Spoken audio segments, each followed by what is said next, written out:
bien, hermanos, vamos a estudiar el día de hoy, ¿verdad? Como mencioné, el capítulo de Génesis 37 y he titulado este sermón Providencia. A lo mejor no he escuchado este concepto o esta palabra, ¿verdad? Pero vamos a ir desarrollando esta idea en el transcurso de todo el sermón. Yo quisiera hacerle algunas preguntas. ¿Ha visto usted que últimamente hay mucha más maldad en el mundo? ¿Ha experimentado usted tal vez alguna situación adversa en su vida?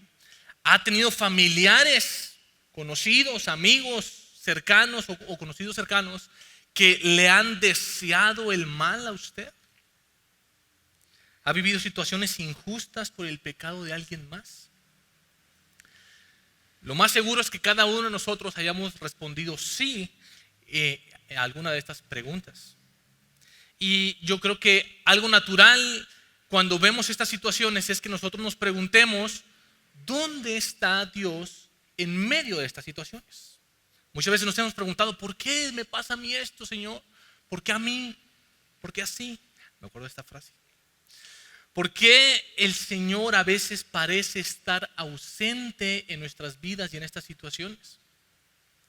El pasaje que vamos a estar estudiando el día de hoy, aunque nos muestra el carácter y el comportamiento de Dios en estas acciones, ¿verdad?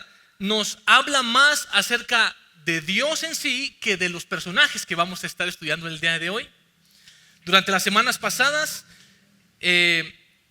estuvimos estudiando Génesis, tuvimos un pequeño paréntesis para estudiar Efesios, pero ahorita estamos retomando Génesis y estuvimos viendo, ¿verdad?, anteriormente cómo Dios ha empezado a formar un pueblo para sí mismo, empezando con Abraham, con Isaac y ahora con Jacob, que ya le ha sido cambiado el nombre por Israel. ¿Recuerda usted esto? El día de hoy vamos a estar conociendo el carácter de Dios en medio de estas situaciones caóticas que parecen entorpecer el perfecto plan de Dios. He titulado este sermón, como les dije hace un momento, Providencia, porque nos muestra que cuando todo está por estropearse aquí en este texto el día de hoy, ¿verdad?, por la maldad y la necedad del hombre, nos muestra a Dios que está en completo control de todas las situaciones. Y parece que no se ve a Dios en este texto, pero Él está en completo control de todas estas situaciones. Yo espero que usted y yo podamos hacer dos cosas. Número uno, conocer más a nuestro Dios. Y número dos, confiar más en Dios y desbordar en alabanza y adoración a nuestro Dios, porque Él cumple sus promesas. Este es un pasaje bastante perturbador y oscuro, pero a mí me encanta cómo la Biblia no trata de ocultar la condición pecaminosa de aquellos a quienes Dios va a usar. Nos muestra también este texto cuán necesitados estamos usted y yo de un Salvador. Así que de lo que yo creo que el Señor quiere hablarnos el día de hoy y de lo que el Señor quiere convencernos el día de hoy es que si tú, hermano, amigo, estás en Cristo, Dios promete providencialmente preservar tu vida. Lo voy a repetir. Si tú estás en Cristo, Dios promete providencialmente preservar tu vida. Así que voy a pedirte que te pongas de pie y puedas abrir tu Biblia ahí en Génesis capítulo 37 y vamos a leerlo todo completo. Voy a ir un poquito rápido porque es un texto bastante largo. Jacob habitó en la tierra donde había peregrinado su padre, en la tierra de Canaán. Esta es la historia de las generaciones de Jacob. Cuando José tenía 17 años, apacentaba el rebaño con sus hermanos. El joven estaba con los hijos de Bilha y los hijos de Silpa, mujeres de su padre. Y José trajo a su padre malos informes sobre ellos. ¿Sobre quién? Sobre sus hermanos. Israel, o Jacob, amaba a José más que a todos sus hijos porque era para él el hijo de su vejez y le hizo una túnica de muchos colores. Y sus hermanos vieron que su padre amaba más a José que a todos ellos. Por eso lo odiaban y no podían hablarle amistosamente. José tuvo un sueño y cuando se lo contó a sus hermanos, ellos lo odiaron aún más. Y él les dijo: les ruego que escuchen este sueño que he tenido. Estábamos atando gavillas en medio del campo y sucedió que mi gavilla se levantó y se puso derecha. Entonces las gavillas de ustedes se ponían alrededor y se inclinaban hacia mi gavilla. Y sus hermanos le dijeron: ¿acaso reinarás sobre nosotros? ¿O acaso te enseñorearás sobre nosotros? Y lo odiaron aún más por causa de sus sueños y de sus palabras. José tuvo también otro sueño y se lo contó a sus hermanos diciendo: he tenido otro sueño. El sol, la luna y 11 estrellas se inclinaban ante mí. Cuando se lo contó a su padre y sus hermanos, su padre lo reprendió y le dijo: ¿qué es este sueño que has tenido? ¿Acaso yo, tu madre y tus hermanos vendremos a inclinarnos hasta el suelo ante ti? Sus hermanos le tenían envidia, pero su padre reflexionaba, sobre lo que se había dicho. Después sus hermanos fueron a apacentar el rebaño de su padre en Siquem. Israel dijo a José: ¿no están tus hermanos apacentando el rebaño en Siquem? Ven, y te voy a enviar a ellos. Iré, le dijo José. Entonces Israel le dijo: ve ahora y mira cómo están tus hermanos y cómo está el rebaño, y tráeme noticias de ellos. Lo envió pues desde el valle de Hebrón, y José fue a Siquem. Estando él dando vueltas por el campo, un hombre lo encontró y el hombre le preguntó: ¿qué buscas? Busco a mis hermanos, respondió José. Le ruego que me informe dónde están apacentando el rebaño. Se han ido de aquí, le contestó el hombre, pues yo les oí decir: vamos a Dotán. Entonces José fue tras sus hermanos y los encontró en Dotán. Cuando ellos lo vieron de lejos y antes que se les acercara, tramaron contra él para matarlo. Y se dijeron unos a otros: he aquí viene el soñador. Ahora pues vengan, matémoslo y arrojémoslo en uno de los pozos y diremos: una fiera lo devoró. Entonces veremos en qué quedan sus sueños. Pero Rubén oyó esto y lo libró de sus manos y dijo: no le quitemos la vida. Rubén les dijo además: no derramen sangre, échenlo en el pozo del desierto, pero no le pongan la mano encima. Esto dijo para poder librarlo de las manos de ellos y devolverlo a su padre. Y cuando José llegó a sus hermanos, lo despojaron de su túnica, la túnica de muchos colores que llevaba puesta. Lo tomaron y lo echaron en el pozo. El pozo estaba vacío, no había agua en él. Entonces se sentaron a comer. Y cuando levantaron los ojos, vieron una caravana de ismaelitas que venía de Galaad con sus camellos cargados de resina aromática, bálsamo y mirra, e iban bajando hacia Egipto. Y Judá dijo a sus hermanos: ¿qué ganaremos con matar a nuestro hermano y ocultar su sangre? Vengan, vendámoslo a los ismaelitas y no pongamos las manos sobre él, pues es nuestro hermano, carne nuestra. Y sus hermanos le hicieron caso. Pasaron entonces los mercaderes madianitas y ellos sacaron a José subiéndolo del pozo y vendieron a José a los ismaelitas por 20 monedas de plata. Y estos se llevaron a José a Egipto. Cuando Rubén volvió al pozo, José ya no estaba en el pozo. Entonces rasgó sus vestidos y volvió a sus hermanos y les dijo: el muchacho no está allí. Y yo, ¿a dónde iré? Así que tomaron la túnica de José, mataron un macho cabrío y empaparon la túnica en la sangre. Entonces enviaron la túnica de muchos colores y la llevaron a su padre y dijeron: encontramos esto, te rogamos que lo examines para ver si es la túnica de tu hijo o no. Él la examinó y dijo: es la túnica de mi hijo, una fiera lo ha devorado. Sin duda José ha sido despedazado. Jacob rasgó sus vestidos, puso cilicio sobre sus lomos y estuvo de duelo por su hijo muchos días. Todos sus hijos y todas sus hijas vinieron para consolarlo, pero él rehusó ser consolado y dijo: ciertamente enlutado bajaré al Seol por causa de mi hijo. Y su padre lloró por él. Mientras tanto, los madianitas lo vendieron en Egipto a Potifar, oficial del faraón, capitán de la guardia. Bien, pueden tomar sus asientos, hermanos. ¿Cómo ven esta historia? Está bastante perturbadora, ¿verdad? Vemos al inicio que el texto nos dice que Jacob, o ahora ya Ismael, ¿verdad? Ya está en la tierra prometida, habitando en la tierra donde había peregrinado su padre. ¿Recuerdan la promesa que Dios le había hecho a Abraham, a Isaac y a Jacob de darle esa tierra prometida? Ok, entonces ya están en Canaán y parece que ya va tomando forma esta promesa que Dios le había hecho. También como que ya estaba tomando forma la promesa de tener una gran descendencia, por lo que es importante, ¿verdad?, que sus hijos se vayan alineando a esta misma promesa. Este contexto es muy importante porque es el plan de Dios formar un pueblo de donde vendría el Mesías. Pero de pronto todo empieza a cambiar y parece que los planes están a punto de derrumbarse. Parece que ya todo se va a echar a perder. Esta es una historia que el día de hoy yo los quiero dejar creando tensión, suspenso. ¿Qué va a pasar? ¿Se va a cumplir o no se va a cumplir la promesa? Miren lo que dice el versículo 2.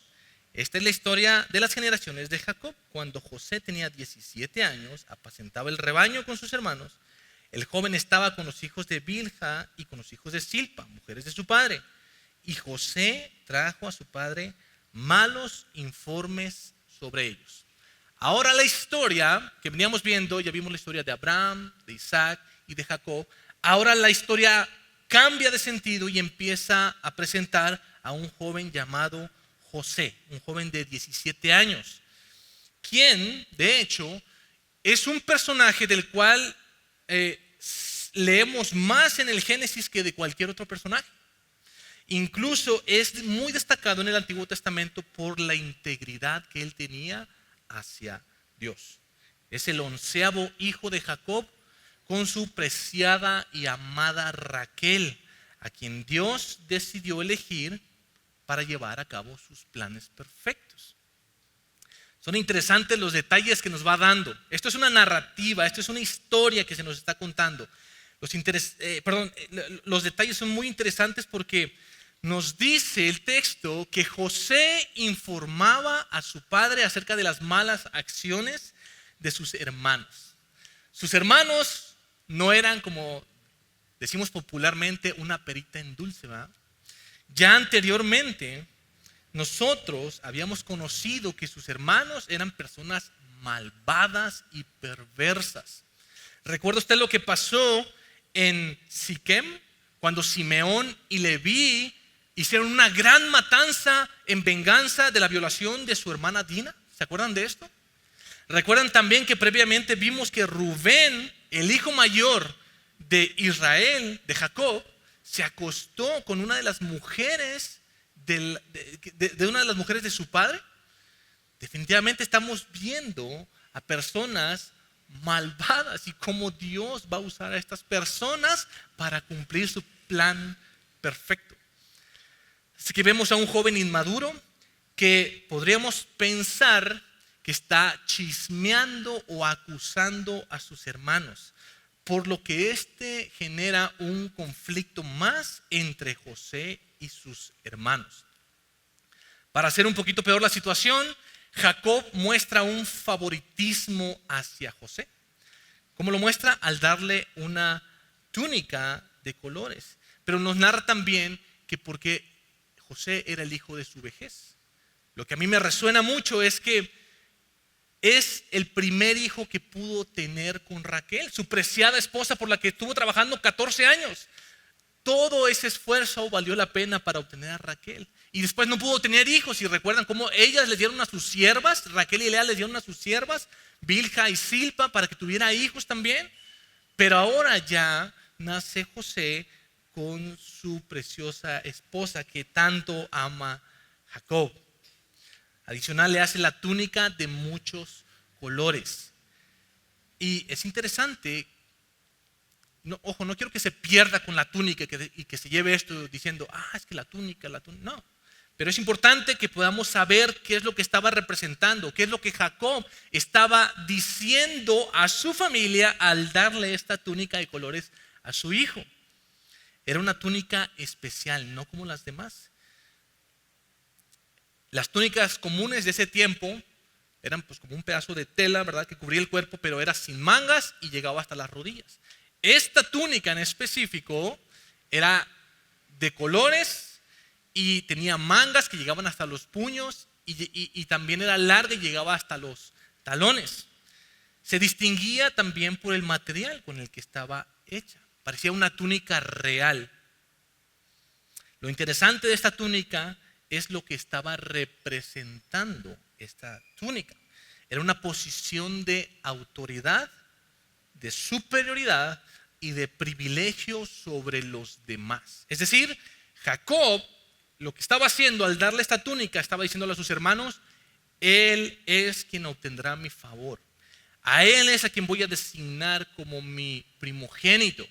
Tal vez le estaba diciendo con esta túnica: a Él le voy a dar mi heredad. Este patrón de favoritismo ya lo habíamos visto antes. Recuerda que Esaú era el hijo favorito de Isaac y recuerda cómo Jacob era el hijo favorito de su madre Rebeca. ¿Recuerdan que esta situación de favoritismo sobre uno y otro hizo que ellos dos se separaran? Bueno, esta misma situación está volviendo a pasar aquí en este pasaje. Es evidente el favor de Israel hacia Jacob, quien ahora es odiado y despreciado por sus hermanos. Lo que hace Jacob definitivamente no está bien. Ningún padre debe amar más a un hijo que a otro.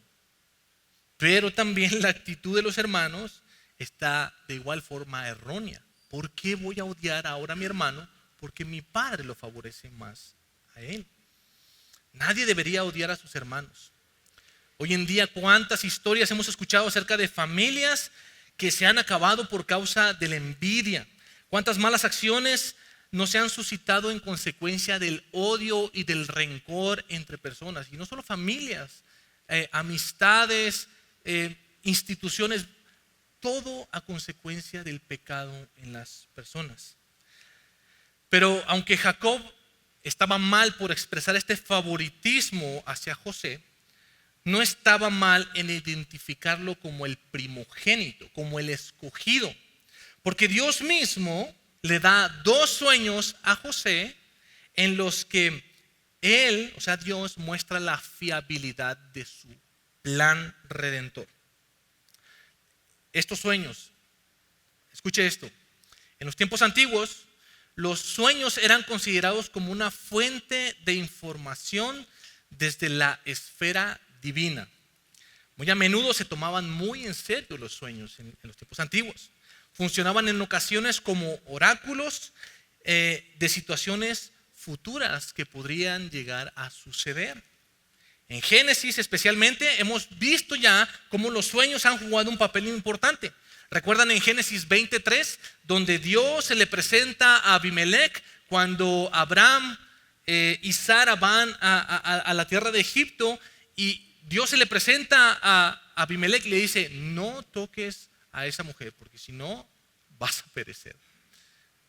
También vimos en Génesis 28:12 el sueño de Jacob, donde veía ángeles que subían y bajaban. Definitivamente estaba mostrando algo importante en esta situación.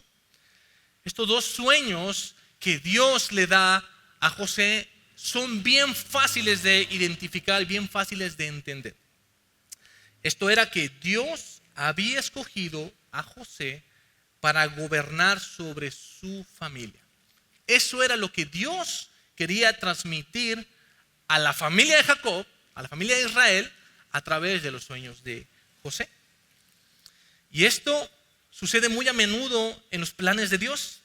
Él escoge al más joven, al más pequeño y al más débil para demostrar que la salvación proviene de Él y que Él usa a quien Él quiera usar. Este patrón lo vimos anteriormente.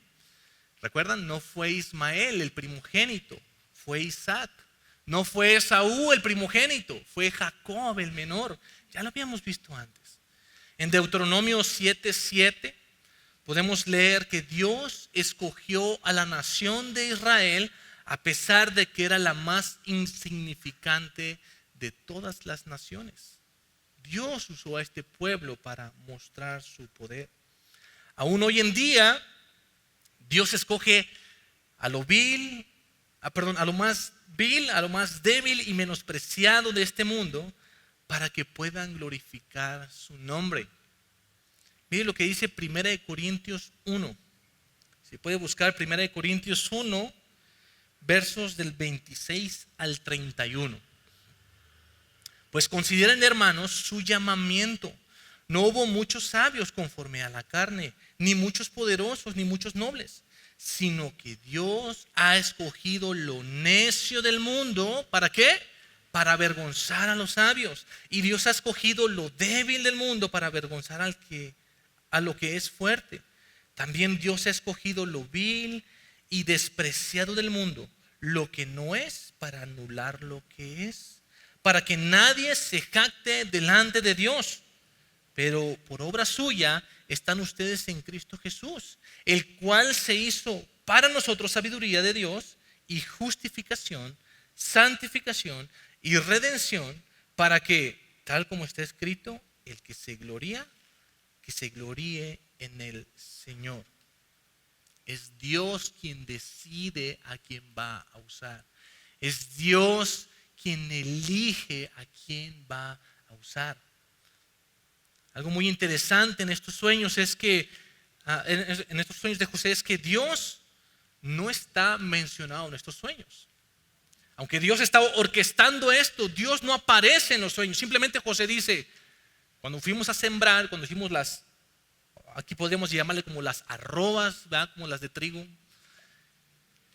sus arrobas se inclinaban ante la mía. Y luego el sol y la luna y las estrellas se inclinaban ante mí. Esto no quiere decir que el Señor no estaba presente. En lugar de ello, Dios estaba mostrando su presencia por medio de su providencia, logrando que cada detalle de la historia trabajara en conjunto para que su plan se llevara a cabo. Vemos aquí la providencia del Señor. Y al principio le decía providencia. ¿Ha escuchado usted la palabra providencia? ¿Sabe lo que es providencia? Mire cómo lo define la confesión de fe de Westminster de 1646.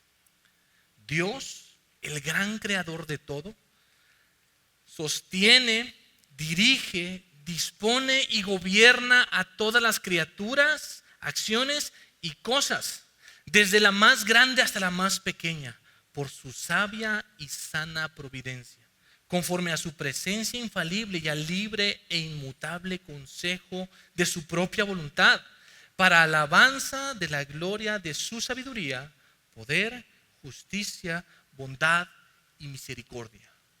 ¿Qué nos quiere decir esto? Que Dios está presente en medio de su creación. Dios no es un Dios distante que simplemente hizo su creación y los dejó a la deriva. Dios está presente en cada situación que está pasando en tu vida y en la mía. Dios está ahí. No lo está tal vez orquestando, pero muy sabiamente está permitiendo eso para un beneficio mayor o para un plan mejor para cada uno de nosotros. La Biblia dice que nuestros planes y pensamientos no son los planes y pensamientos del Señor. Si nuestro Dios fuera un Dios que solamente puede dirigir y orquestar y controlar las cosas buenas, entonces ¿qué clase de Dios todopoderoso sería? Es un Dios que permite, como dije hace un momento, las cosas malas para sus propósitos, para sus planes, para que nosotros podamos voltear a ver y decir, Señor, no puedo, necesito someterme a tu soberanía, necesito someterme a tu autoridad, porque solo no puedo. Lo mismo ocurre en nuestros días. Cuando nosotros pensamos que Dios no está presente, como las preguntas que le hacía al inicio, cuando vemos la maldad del mundo y decimos, ¿por qué están pasando estas cosas? No debemos nosotros preguntarnos equivocadamente por qué Dios, si es un Dios tan bueno y lleno de amor, ¿por qué permite esas cosas? Debemos preguntarnos qué es lo que Dios quiere que nosotros aprendamos de estas situaciones. Las cosas malas que pasan en este mundo es por la consecuencia de la naturaleza pecaminosa de las personas y por este mundo caído. Somos nosotros quienes hacemos las cosas malas en este mundo. En su segundo sueño, ¿verdad? José ahora dice que el sol y la luna y las 11 estrellas que representan a sus hermanos se inclinarán ante él. Jacob le dice: ¿acaso yo, tu madre y tus hermanos vendremos a inclinarnos hasta el suelo ante ti? Incluso Jacob parece no entender lo que Dios le está queriendo transmitir. Y es interesante cómo dice ahí el texto que Jacob se queda meditando acerca de esto, porque ya Jacob había experimentado que Dios se le había presentado y le había mostrado su voluntad, sus planes a través de sueños. Pero parece que no lo está entendiendo. Y hasta aquí, con todo esto, lo único que está haciendo José es que sus hermanos lo odien más y más. Sus hermanos no están sometiéndose a la voluntad y a la soberanía de el Dios al que ellos profesan seguir. Y aquí empieza el momento en el que parece que todo ya se va a estropear.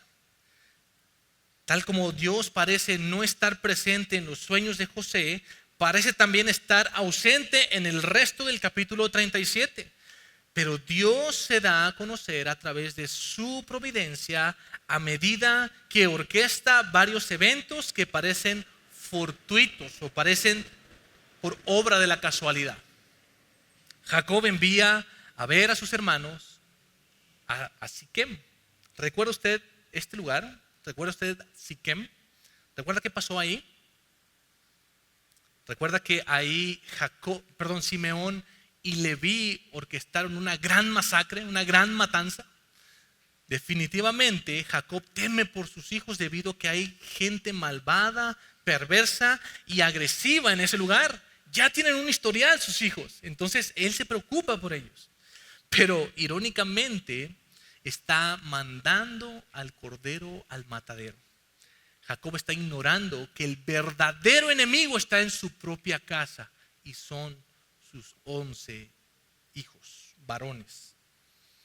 En cuanto ven venir a José con su túnica de colores caracterizando, ahí viene el soñador, ahí viene el favorito, el elegido de nuestro padre. El odio en sus corazones sale a brote y deciden matarlo.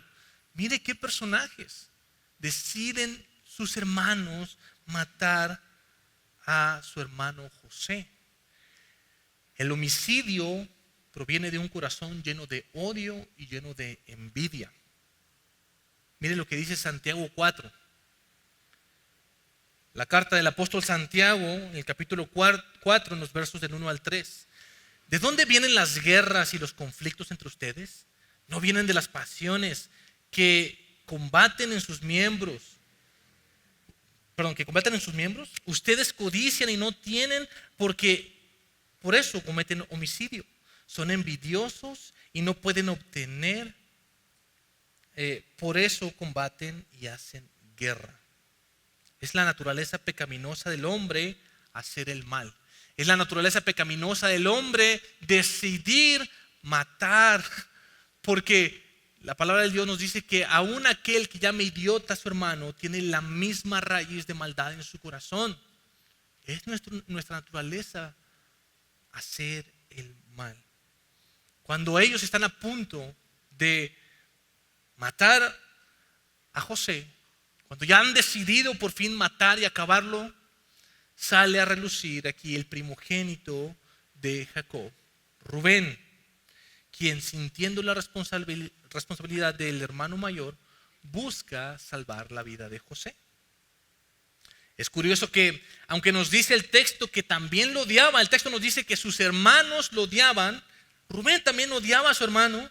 Él busca salvar su vida al sugerir aventarlo al pozo. No lo matemos, mejor lo aventemos al pozo para que después Él pueda venir a rescatarlo y llevarlo a su padre. Qué curioso, ¿no?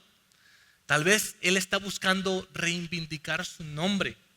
¿Recuerdan el pecado que cometió con Bilha, la esposa de su padre Jacob, al acostarse con ella? Tal vez Él quiere ganarse de nuevo el favor de su padre. No lo sabemos. Pero lo que sí sabemos es que aquí estamos viendo a Dios interviniendo de manera providencial, de manera milagrosa, ¿verdad?, en este acontecimiento para que no maten a José. Está librando su vida porque Él tiene un plan mejor, tanto para José como para su familia. En este punto deciden no matarlo, sino hacerle caso a Rubén y echarlo a la cisterna. Aquí quiero que vean el grado de perversidad y de maldad que hay en los hermanos de José, en sus corazones. Le quitan la túnica de su padre, lo tiran al pozo sin ningún miramiento. ¿Y qué nos dice el texto? Con toda paz y tranquilidad se sientan a comer como si nada. Aquí no ha pasado nada. Aquí nos estamos deshaciendo del menor, del favorito. No está pasando nada. Esta es la condición de un hombre caído que está muerto en sus delitos y pecados. Una persona que demuestra de forma impresionante la depravación que hay dentro de él sin ningún remordimiento. Una persona sin Cristo tiene su mente cauterizada, nos dice la palabra del Señor. No tienen conciencia de su pecado y se vuelven insensibles ante este tipo de situaciones. Por eso tantas personas matan a otras personas sin ningún miramiento. Por eso muchas personas roban y hacen daños a otras personas sin ninguna conciencia, porque su mente ha sido cauterizada por el pecado que hay dentro de ellos.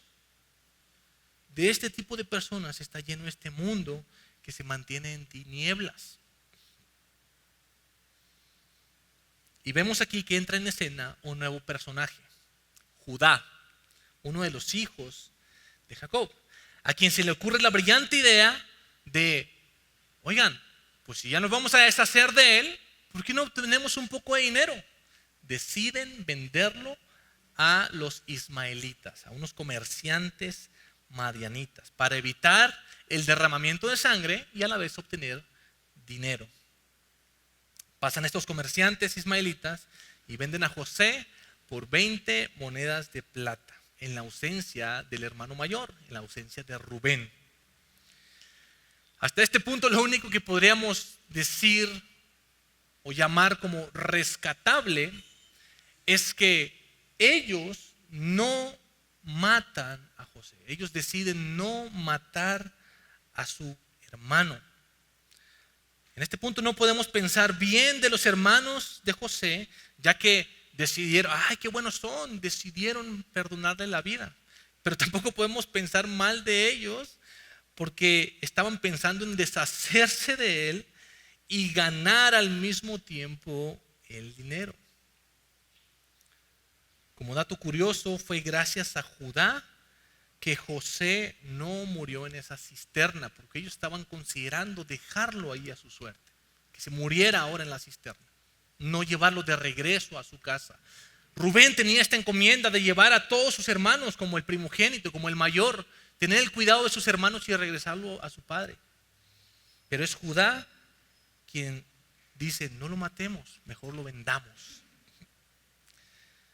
Es Judá, este Judá que es mencionado aquí, es de quien vendría el linaje de Jesús, el Mesías esperado.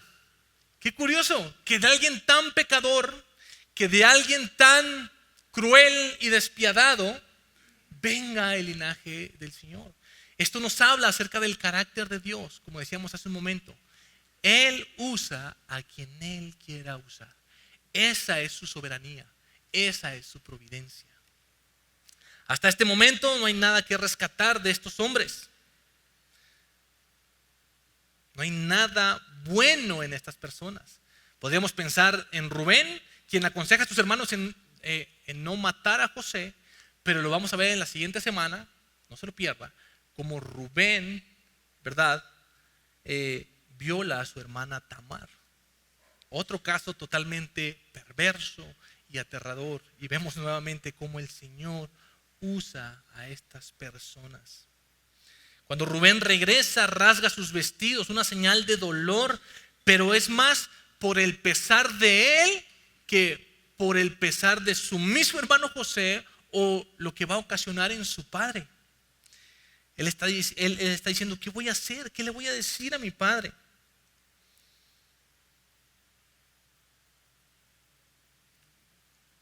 Los hermanos, después de este acontecimiento, se hunden cada vez más en su pecado. ¿Has escuchado una frase como que un pecado llama a otro pecado y a otro pecado? Es como esa bola de nieve que veíamos en las caricaturas que empezaba muy pequeña y conforme iba rodando se iba haciendo más y más y más y más grande. Ahora se hunden más en el pecado al usar la sangre de un macho cabrío, nos dice el texto, empapar las vestiduras de la túnica de José y se lo mandan a su padre. Ni siquiera tuvieron la valentía de ir ellos a decirle a su padre, hemos encontrado esto. Simplemente la mandan y le dicen, verifica si esta es la túnica de tu hijo.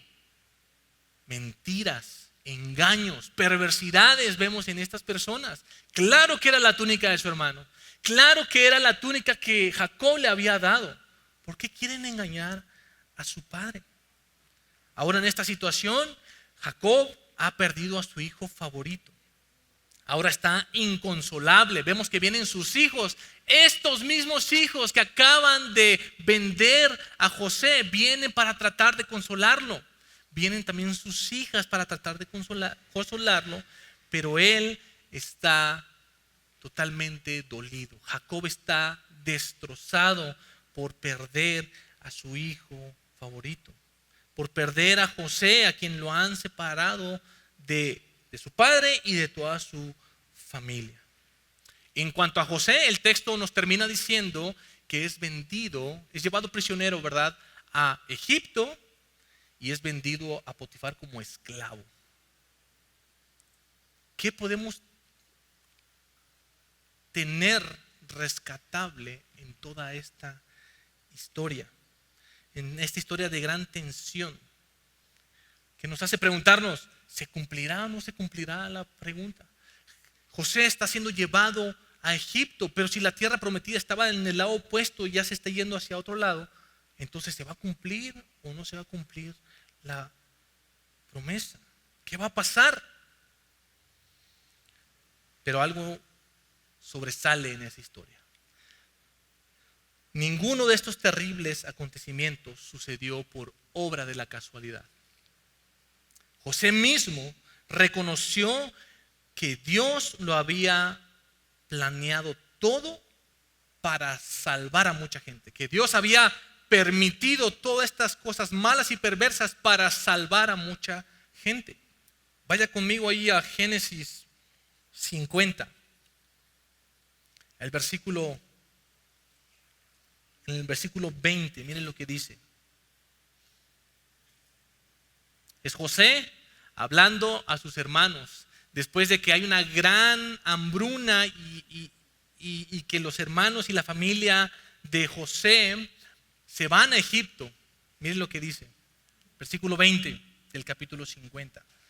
Ustedes pensaron hacerme mal, pero Dios lo cambió en bien para que sucediera como vemos hoy y se preservara la vida de mucha gente.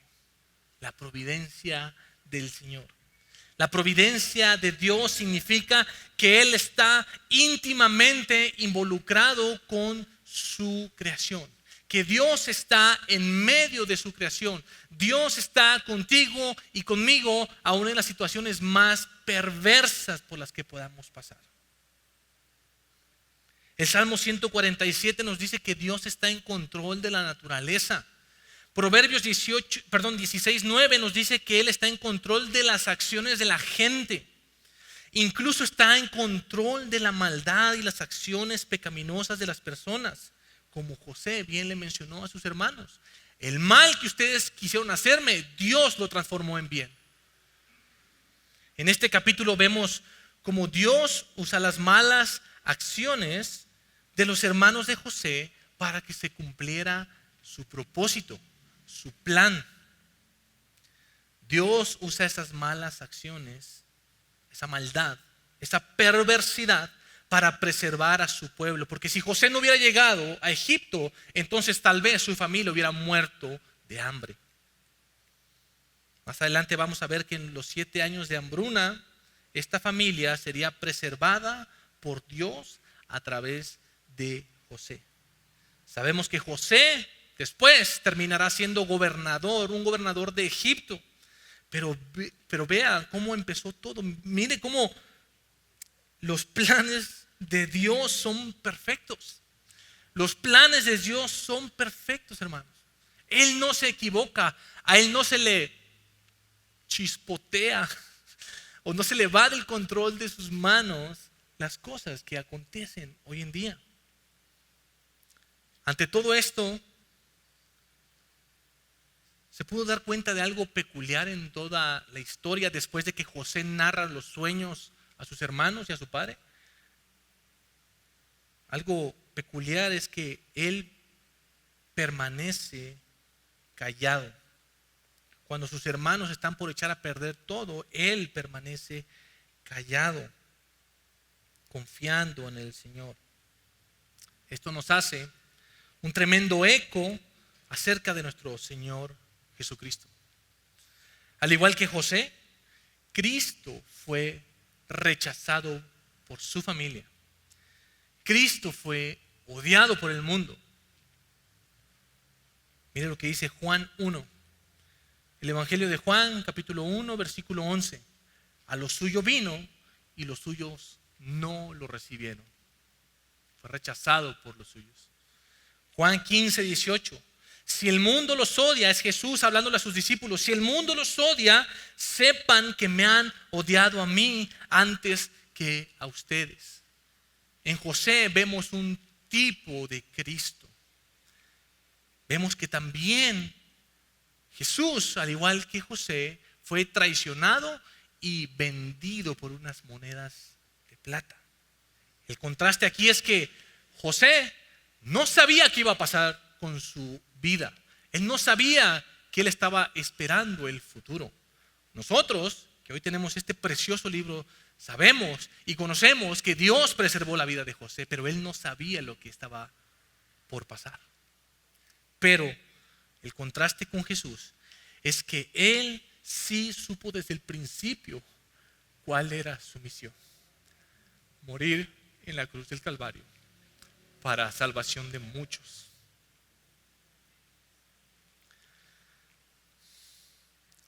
Mateo 16, el Evangelio de Mateo en el capítulo 16, en los versos del 21 al 24, mire lo que dice. Desde entonces Jesucristo comenzó a declarar a sus discípulos que debía ir a Jerusalén y que sufrir mucho de parte de los ancianos y de los principales sacerdotes. Esos ancianos eran judíos, eran su familia, y estaba sufriendo maltrato por parte de ellos y de los escribas, y ser muerto y resucitar al tercer día.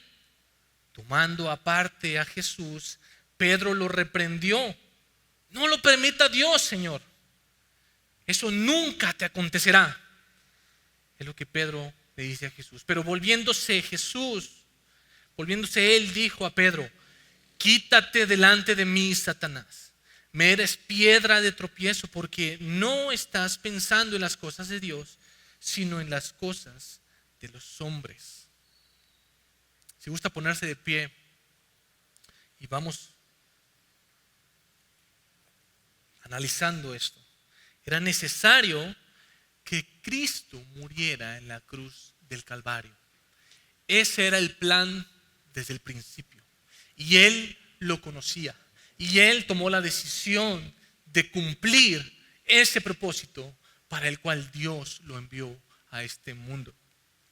Pedro humanamente quiso impedir el plan divino, y al igual que los hermanos de José, queriendo impedir este plan.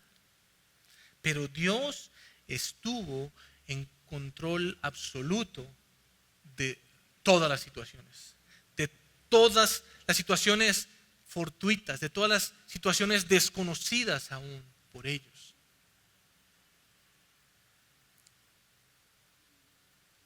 Mire lo que dice Isaías 53.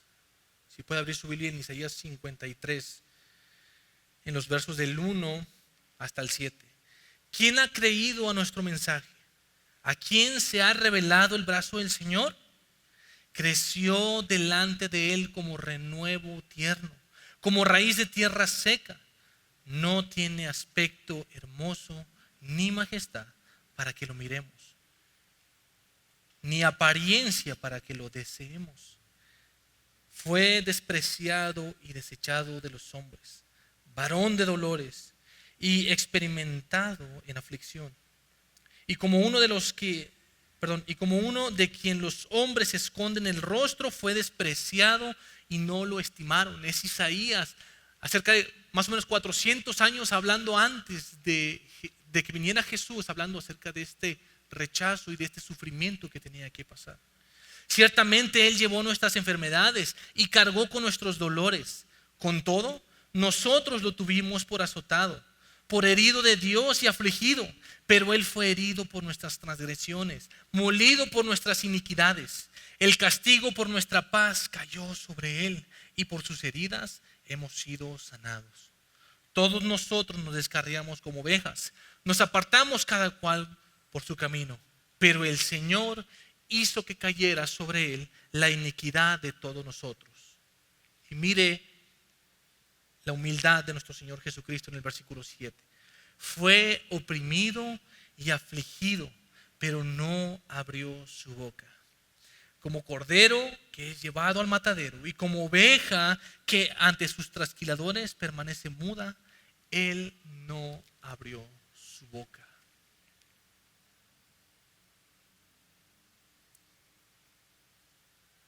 Si usted está en Cristo, si usted ha declarado al Señor Jesús como su Señor y Salvador, como el Rey de su vida, Él promete providencialmente preservar nuestras vidas. Jesús lo dijo en Juan 14:6. Yo soy el camino, la verdad y la vida. Y nadie viene al Padre si no es a través de mí. Si hay alguien aquí que no tiene la seguridad de qué será de su alma después de esta vida terrenal, quiero que sepas que el deseo de Dios es de que seas salvo y que vivas tu vida por la eternidad junto a Él. Es lo que Dios quiere. El deseo de Dios es que muchos sean salvos. Así que por los méritos de Cristo, el día de hoy nosotros tenemos esperanza, aun cuando estamos pasando por momentos en los que parece que nuestra vida está en peligro. Aún en momentos y situaciones desfavorables, Dios está presente en nuestras vidas. Él prometió que su Espíritu Santo estaría en nosotros y que Él no nos abandonaría en ningún momento del resto de nuestras vidas.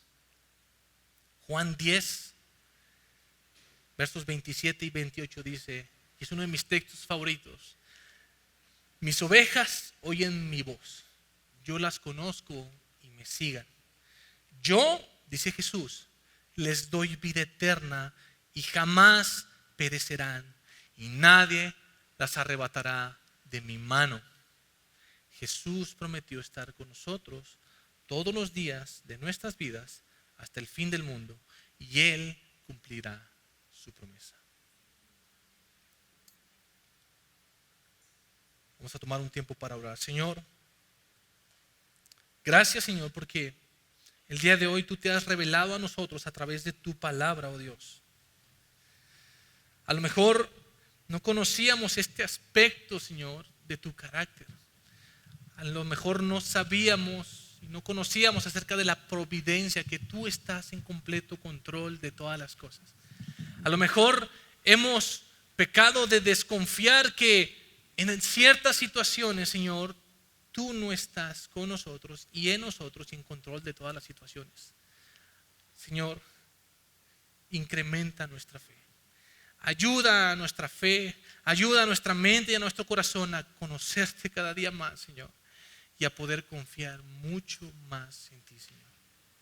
Gracias por enviar a tu Hijo Jesús a morir en la cruz del Calvario, porque sin el sacrificio perfecto de Cristo, nosotros viviríamos sin esperanzas, muertos en nuestros delitos y pecados.